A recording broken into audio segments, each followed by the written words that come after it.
You heard it right. The sad, sad news.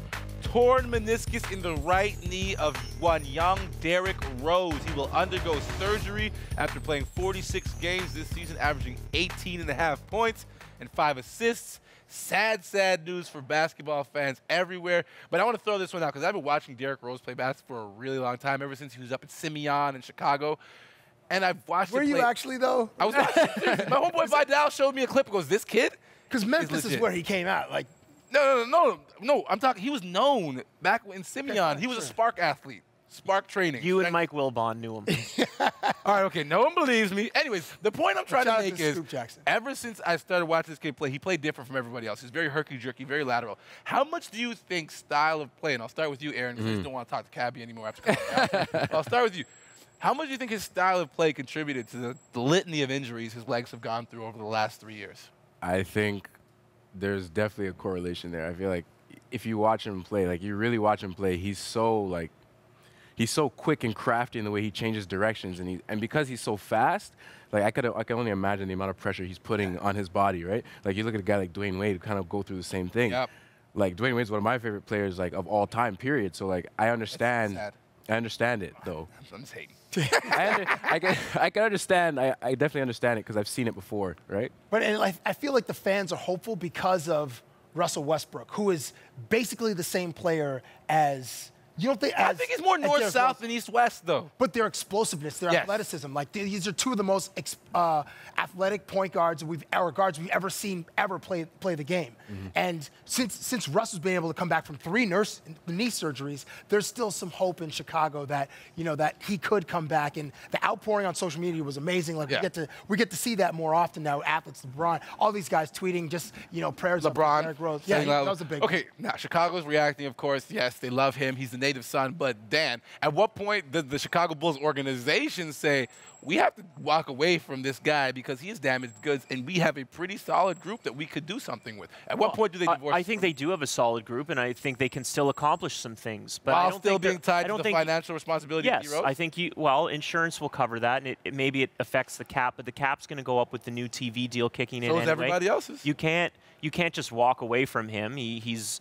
a great guy. He's done a lot for the city, for the team, and let's see if he wants to go through another round of rehab and try to get himself back to where he can play basketball. Are you guys in agreement that the Chicago Bulls should continue to, like, yeah, how hard is it? What are they going to just cut weight with the former MVP? He's like 3 seasons removed from MVP. What are they supposed to do? Just cut him and I'm give just throwing out the questions. Hey, I don't think they would do that. Especially the fact that he's also from Chicago. Like, do you know how heartbreaking that would be? Like the South Side would go crazy. Oh my God! It's already Chirac. When he comes back, there will be a job for him on the floor playing for the Chicago Bulls. Will he be the starting point guard? Maybe not. But as long as he wants to play, they're going to provide him the opportunity. Definitely. All right, now icing on the cake, man. There is an opportunity for these Bulls. I mean, we talk about them playing pretty well. They've got a good group together.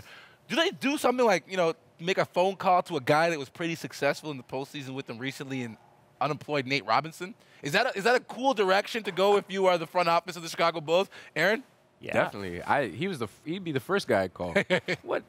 That's a great idea. You should apply for general manager of the Bulls. Me and Charles Barkley are just waiting in the line, hoping somebody calls us one day. That's Nate, a good one. I don't know. Does Thibodeau trust Nate Robinson? No, he doesn't. I know that. So why would you then go get Nate Robinson? Obviously, in Thibodeau's system, everything runs through the point guard, but Nate, you need and he did have success there in Chicago because of Thibodeau's system. Okay, he did. Okay, with this injury to Derrick Rose now, does this make the Eastern Conference clearly the Cavaliers? I mean, they've won 17 of the last 19 games. Are they clear-cut above and beyond everybody else in this conference? Nope. Even though they're no. Wait. Let's dig into the young man's perspective. He says no. Okay. Put him on the spot. Coach Ryan is listening. Go. Let him know. No, honestly, I don't think the East hasn't been clear-cut since the start of the season. So true. With the injury to Derrick Rose, with Chicago being a proven team when they play without Derrick Rose, I still don't think that anything is guaranteed for Cleveland. Atlanta's still chilling up there on the top. And them too, right? You know what I'm saying? I don't think anything is guaranteed at this point in the Eastern Conference. All right, you too? I'd say Cleveland's still the favorite because everything is gelling right now, and it doesn't seem like the problems that they had in December are evident anymore. He had his 2-week little vacay in Miami, and he's back like, hey, he's a new LeBron. Not throwing shade at him at all, but I'm just saying. LeBron, that was shade.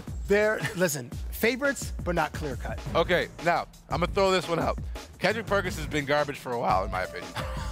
But talk about throwing shade. That's not even. I'm throwing the lamp. Okay, I'm throwing the lamp. Now you're throwing night at him. But here's the thing. He hasn't been good for a while, but he's a guy with a lot of playoff experience, and then he's going to be backing up Mr. Mozgov. That's a lot of size added. Do you think he's going to be a positive for this group? Can he contribute in a way, a locker room guy, just a big body to get people away from LeBron? I think he has a pretty good reputation as far as being a locker room guy, but he's kind of a studio gangster.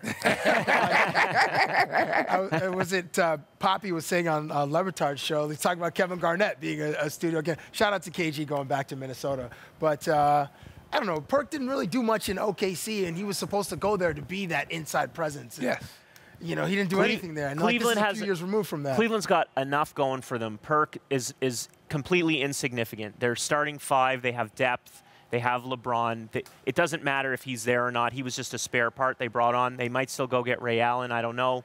But Cleveland feels very comfortable of where they are, and I believe they are the clear-cut favorite because they could beat any team in the East in a 7-game series. Well, we'll see. Right. We'll see. Okay, we will see. We'll see more after the break. We got a lot to break down here on the Hangout. We still kind of talk about youth recruiting, but also I want to mention that we are the home for Canadian basketball, so we got to let you guys know a couple of things that are going on. Of course, the 2015 CIS Men's Basketball Final 8 going down on March 12th to 15th. We got the Bay Street Hoops 21st Annual Basketball Tournament. That's March 24th, 28th. And do remember the All-Canada BioSteel Basketball Game, April 14th. We'll be back with more. Hang out!